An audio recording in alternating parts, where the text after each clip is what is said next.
सभी को राधे राधे। कैसे हैं आप सभी? आशा करती हूँ आप सभी स्वस्थ होंगे।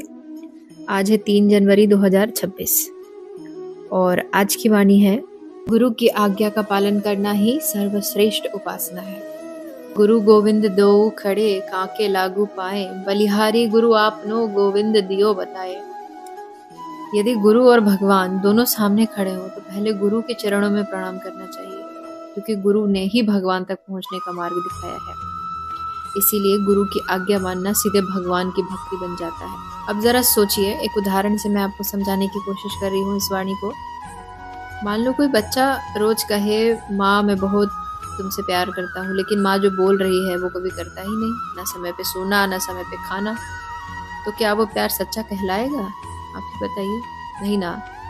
तो बस यही बात यहाँ है कि गुरु की आज्ञा, गुरु से हम प्रेम करते हैं, उनके प्रति आदर भाव है, सब है, मगर गुरु हमसे कह रहे हैं कि क्रोध करना छोड़ दो, अहंकार करना कम कर दो, मतलब मन को वश में रखने को कह रहे हैं, लेकिन हम कर लेंगे, टाल देते हैं। ये बात बोल करके हम ये दिखा रहे हैं कि बस ये भक्ति और ये जो भाव है ना, बस ऊपरी है, तो वो भक्ति केवल बातों की ही रह जाती है।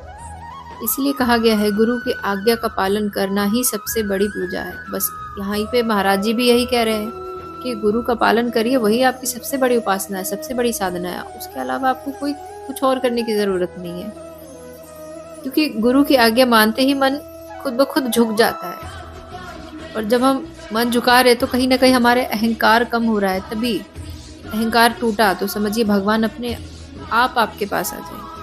अब कबीर भी ये कहते हैं कि आज्ञा गुरुदेव की सहज सुहावन होए, जो मन माने आपना सुर नर दुखिया होए।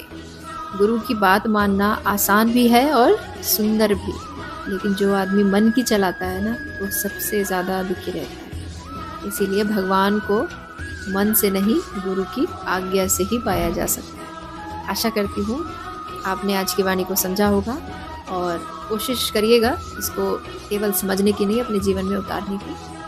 चलिए, तो हम कल मिलते हैं अपनी अगली वाणी के साथ। तब तक के लिए आप सभी को राधे राधे। बहुत बहुत धन्यवाद।